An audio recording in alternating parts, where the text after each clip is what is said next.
Hi, I'm Chef Jay Gamboa. I'm Director for Education of LTB Philippines Chefs Association, and I'm also the Executive Chef of the Milky Way Group of Restaurants. Well, as professional chefs, we're very concerned about food quality, but also we cannot make great food if we don't have great ingredients.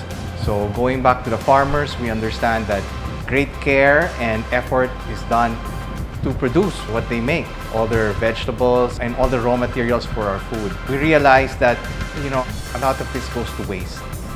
Hi, I'm David, co-editor of ANG Food and Services. One of the best practices in 4 restaurants of Chef Jay, which are Azutay, Circulo, Milky Way Cafe, and Tsukiji, are proper segregation of waste. We have separate buckets for raw veggies, fruits, and food waste.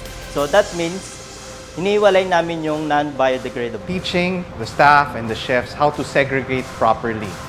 Really took a great effort to segregate the recyclables, non-recyclables, the nabubulok sa hindi nabubulok. Ako po si Junior, Head Maintenance ng Milky Way Building at isang Bokashi Pinoy practitioner. Nandito po ako para ilad sa inyo ang naging karanasan ko sa pagbobokashi. September 20, 2020, nag-start akong gawin ang 30-day Garbage to Garden program ng Bokashi Pinoy sa ilalim ng mentor kong si Miss Janina. Nung una, 2 bucket lang ang binili namin. Pero nung nakita namin maganda ang epekto nito sa mga halaman, na-recommend ko kay Chef Jay na dagdagan namin ng Bokashi bucket.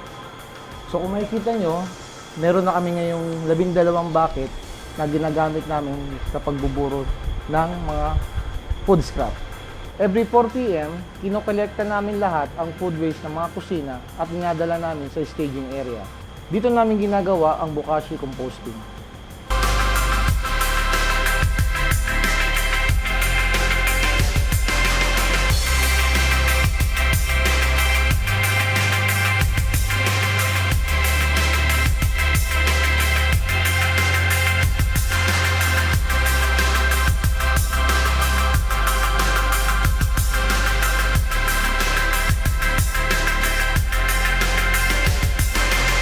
For the appearance, medyo talaga siya, yung nutritious tingnan compared mo dun sa natural soil.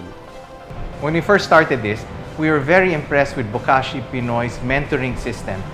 We were also worried that maybe composting would be smelly and maybe would attract pests, but we soon discovered that with the Bokashi system, since the waste materials are fermented and not really rotting, then the good bacteria actually inhibits the foul odors, and at the most it may have like a sour odor which is not attractive to pests. So once we saw that, we realized that the Bokashi system is a viable system for restaurants.